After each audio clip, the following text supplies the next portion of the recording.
And all TIG welded. It's all TIG welded. All TIG welded. Yes. I use a combination of silica bronze and stainless steel. Okay. Yeah. Silica bronze. Yes. Okay, cool.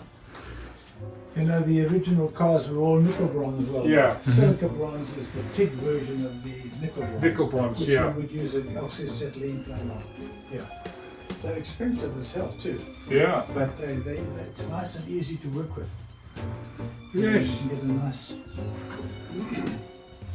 And these, the coilovers I made up myself, as I say, I was using bits and pieces. This is a kit that the Honda Civic guys use. Okay. But obviously come out of China. Because it's $60 for 4.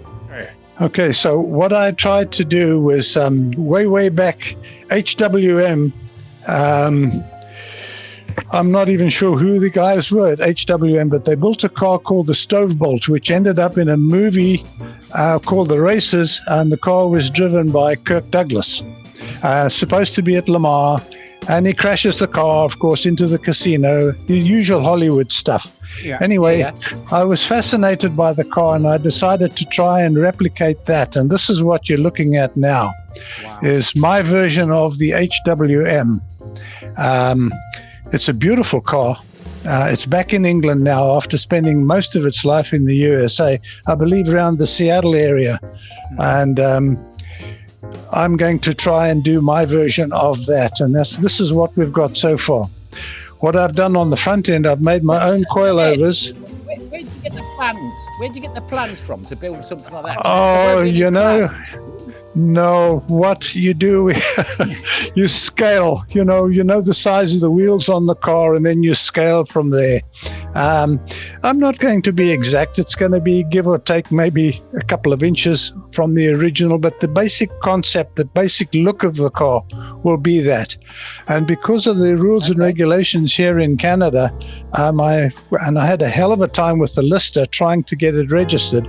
I decided to go the way everybody else does. You buy a car, license, register it in your name, pull it apart, and then build your own version of car over that chassis or around that. And this is what I've done. The basics of this car is a Triumph Spitfire.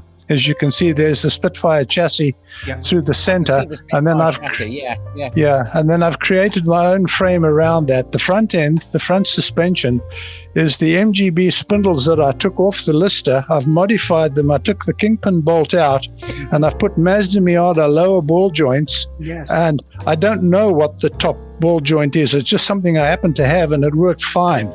And if my geometry is right, I should have about a 3.5-inch roll center in the front, and with the rack and pinion steering. Come to the back, Steve. Okay.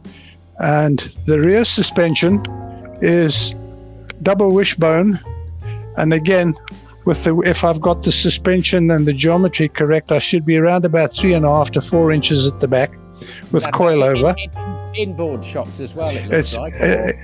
No, they will be inside the body, but I have a Nissan 240SX limited slip differential with inboard brakes and calipers on the back, and the gearbox is a 5-speed T5, and I have it coupled up to the Ford Duratec 3-liter, the same engine that's in the Jaguar XJS and XJR and some Mazdas and various other cars.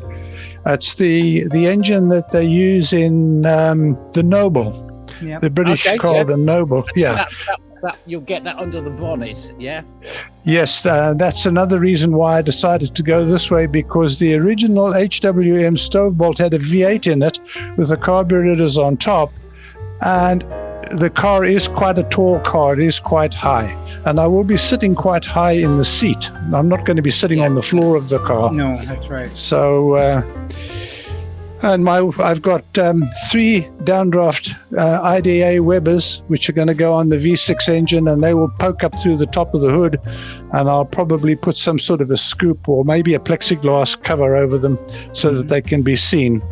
Lovely. Yeah. It's kind of like an Allard, isn't it?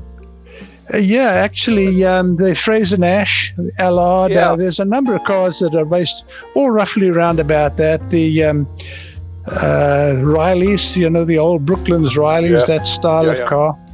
Yeah. So that's... You're going to go with like skinny tyres on it as well? No, actually, I've got 5 wire wheels that are used on the Austin Healey's, the 106 Austin Healey's. So it'll be knock on wire wheels, 205, probably 65 profile by 15 tires. Okay. And I'm looking for somewhere around the 250 brake horsepower, and hopefully I can keep the weight down under 1,500 pounds. So it'll be quite a nice ride. Should be okay. Will be. Yeah, Very and you're nice going to go for indeed. the aluminium body on it again. Oh yes, it's all going to be aluminium, yes, and lots of louvers. I've just recently made my own louver press, and I'm really tickled to death with how nicely they came out. So And also, Ed made his own English wheel, and which also doubles as the press to press out the louvers. So Ed made all of this stuff himself, which is pretty remarkable. Yeah, it is. Which uprights are you using for the rear, Ed? no, they're fabricated, and they're all going to be the Nissan stuff, the Nissan hubs and Nissan CV joints and drive shafts, which I'm going to have to shorten. Okay. But these I manufactured myself with a wide base wishbone because I didn't want to have track rods running forward. Oh, yeah. So I spaced the wishbones out quite wide. Lovely. And I'm in awe. the petrol tank, the gas tank will fit over the top of this. And We're I'm all not, in awe. I was just sitting here just taking it all in. Fabulous. not sure what I'm going to do about the back end yet. I was just talking to Steve about that. There's so many different ideas, and I don't want it to look like somebody's run up the back end of me, and I don't want it to look like the back end of a bee either. Yeah. So I'll leave that until later. We'll figure something out. You're kind of mocking up the bodywork in like box using wood, and then you'll just Yes, the aluminium on top of it and- these are the panels that I cut originally, and based everything around these. And this is the same process you'd use for building, that you did use for building up your buck. On the Lister, that's correct. Of course, there were a lot more body panels on the Lister than there is on this. You must have taken quite a few trips to recycling with all the panels that did not fit. Oh yes, fortunately the recycling yard is just down the road from me, so we're on a first name basis there. Well, the remarkable thing I find is the fact that you take an idea like looking at the Stovebolt Special and adapting it to what you've got available and working with that. And as Ed pointed out, the back end is not necessarily going to be identical. It's not going to be what Joe wants. It's not what Mike wants.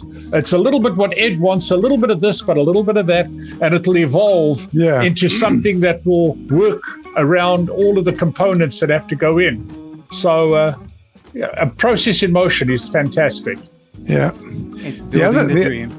Yeah. Absolutely. Yeah, the other thing I had to do was to lengthen the chassis. I've lengthened it 10 inches. You can see where I cut the Spitfire chassis and riveted and then welded in steel plates. Oh, yes, and I have the engine mounts because the Spitfire is a very short wheelbase. I now have a 7'6" wheelbase. Lovely. Yeah. I was thinking about your neighbours. About your neighbours again. If a neighbour does leave, can you let me know? Because I want to be your neighbour.